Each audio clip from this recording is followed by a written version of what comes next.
Good morning, everyone. Just keeping it simple with the Parkers. If you remember yesterday, we made apple butter. I think we got 14 of these jars of apple butter. We had some left, so we put them in the refrigerator just a little bit.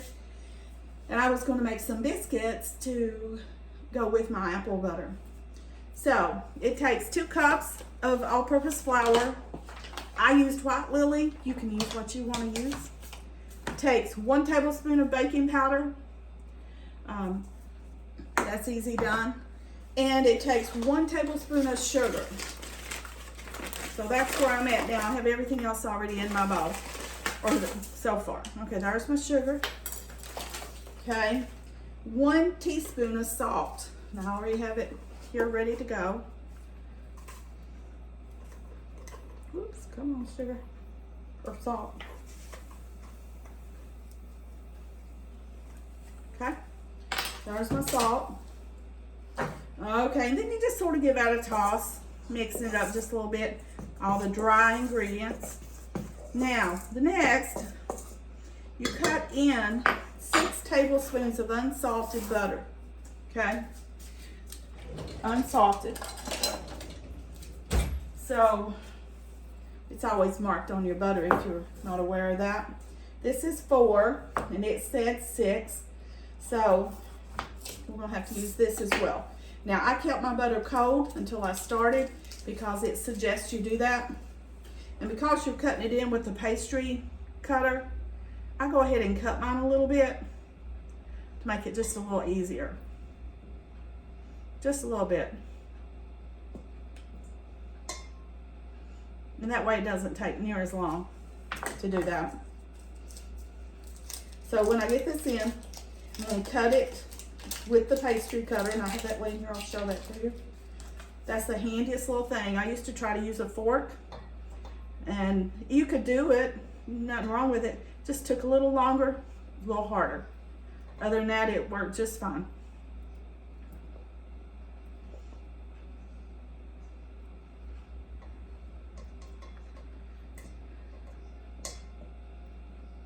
Okay, so that's my butter.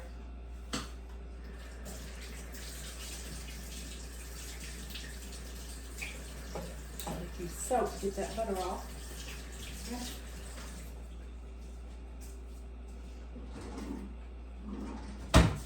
Okay, now my pastry cutter. So what this is, it's got the little 1, 2, 3, 5 little things here, and you just sort of rock it. Okay, just sort of rock it like that, and it does just fine. But what you're doing is trying to cut that butter up. You don't want big chunks of butter. Okay. And the thing about this is this recipe. Most biscuits use a rolling pin. We've all been taught to use a rolling pin. This one you don't use a rolling pin. You use your hands instead. Okay. Give me a minute to cut this up. You'll know when you're there. I'll show you. Now another step you may want to do, you may want to run your flour through the mill. I don't do that. Sometimes I do, but most of the time I don't. I think about got it. Some up in my thing here. Get it out. Because I want all that good butter. Butter's like bacon. Makes things better. Okay. See if I can get that mixed. Other than that, it's looking pretty good.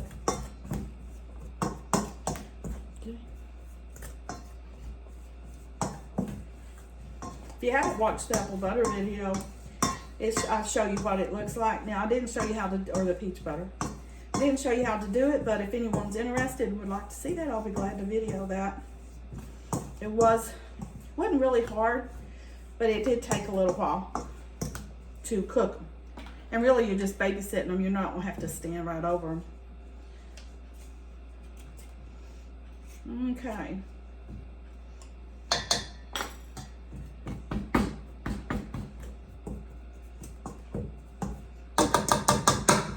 Okay. Now, the next step is to put in 3/4 cup of whole milk. And you're supposed to use a wooden spoon to stir it with. You can use anything, I'm sure. I just found that the wooden spoons work a little better. They don't stick as bad. So, now it says 3/4, but every now and again when I'm mixing this, I'll notice there just doesn't seem to be enough milk. And I may have to add a little more. And you'll know, I'll show you what it should look like. See, I can already tell I might need a little more milk. Just looks really, really dry. See, just really, really dry. And it's not forming good. Probably don't need much, tablespoon, a couple tablespoons, but I think I need some.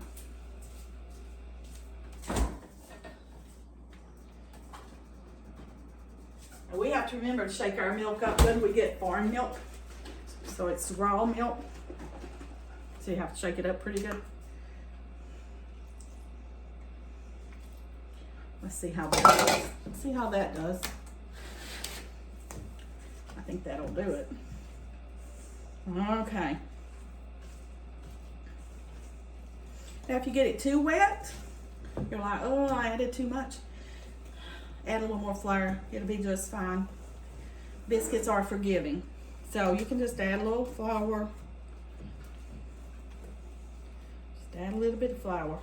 You're going to have to add flour anyway when you pat it out, aren't you?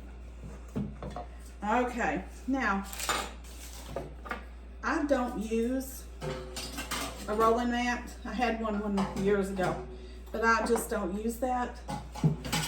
So what I use, because it's easy to clean up, is aluminum foil. So let me grab some of that.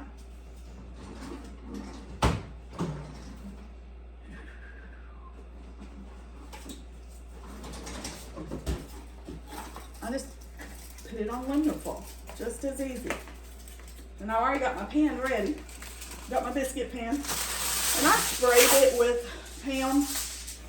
You could put butter, Crisco, you could put anything you wanted to put. I just did Pam. Now I do this because it's really easy to clean up when you're done. You just fold it up and throw it in the garbage. You don't have to worry about it. It is important though that you put some flour on it so that your biscuit mix don't stick.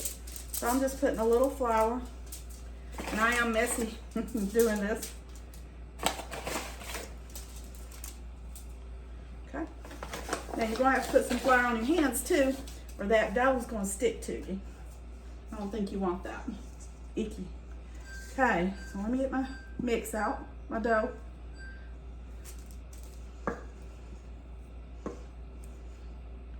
And there we go. Looks pretty good. Okay. Looks pretty good. I always do this because it is sticky. It'll make it really hard to cut if you don't use flour. I can remember in high school, I had a home ec teacher, Miss Sarah Wilder, from Pineville. She taught at Bell County High School, the old Bell County High School. And she taught me to make biscuits. And I'll never forget that. I'm ashamed they don't have that nowadays in school. Okay. And it says just pat it out with your hands. Now, if you're not comfortable with that and you would rather roll it, by all means, roll it. Okay? Okay. Now I'm going to fold it back over like that. And I'm going to pat it some more. Fold it over again, pat it some more.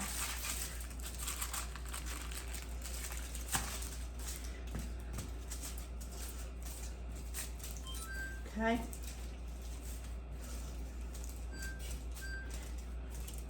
Hey, looking good. Okay, now, yeah, I've got my biscuit cutter here, but I've been known to use several different things. You can use a cup, a coffee cup, you can use a glass. I've been known to use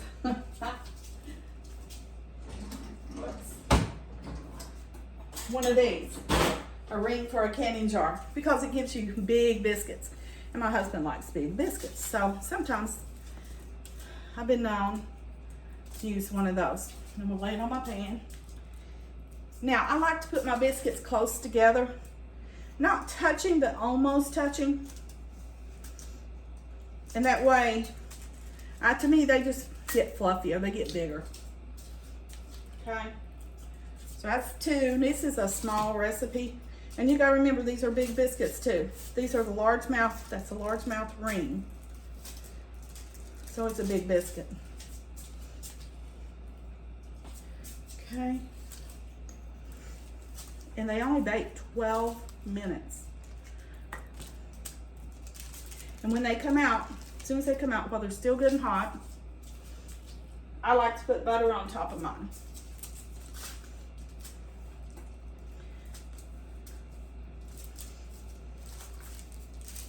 I like to put a little butter. Okay. That's 5 right there.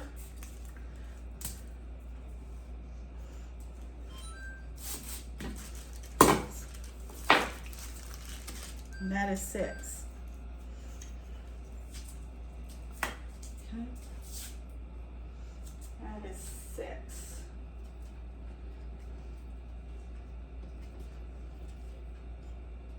Trying to make room for one more, because I got extra dough here. So that's about, it'll make about 7 good sized biscuits. Need some flour, don't I?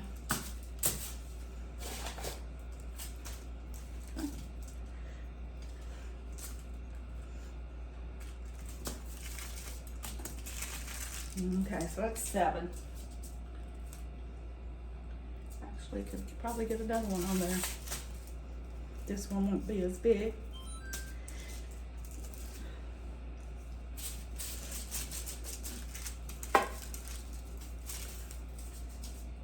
Okay, so that's 7. Now I'm gonna put those in the oven. I already got it on 425, and it needs to cook for about 12 minutes. So I'm gonna set my timer on the microwave for 12 minutes. Now, look how easy this is to clean up. This is why I like to use an aluminum foil. And also the mess is not nearly as bad, is it? And it's gone. Okay. Milk back up. And remember what I said about using cold butter. I think it makes a difference. I did it one time without, and you absolutely need cold butter. Okay, I'll be back in about 11 minutes and show you what they look like. Hold tight. Okay guys, 12 minutes is up. And this is what the biscuits look like. They look pretty good. I'm going to top it off a little bit with butter, just because it softens the top and it also tastes really good. Like I said, anything's better with butter. It's like bacon. So, put a little butter on it. This is the way I do it. Sort of pats. And I go over it twice probably. If I don't think it's enough, I'll do it 3 times.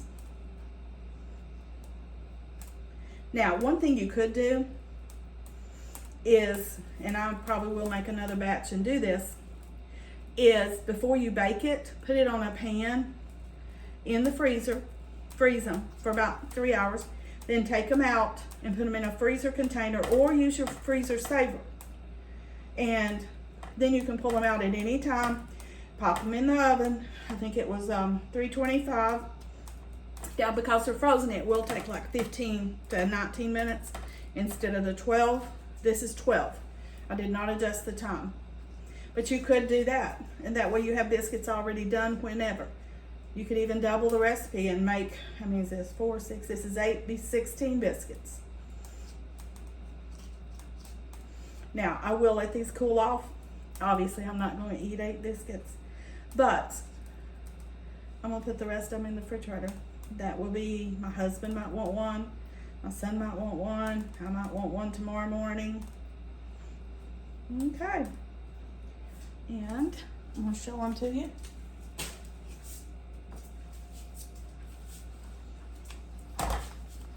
Now that with the apple butter is going to be real good. I promise you. The apple butter looked like this. And I was raised in Kentucky, in southeast Kentucky, and we always had apple butter on the table, and we always had biscuits. Okay, it's either biscuits or cornbread according to what meal it was. So I love my apple butter and biscuits. Thank you all, and thank you for coming and visiting with me today at Keeping It Simple with the Parkers. Please like and subscribe. Thank you, and have an awesome day.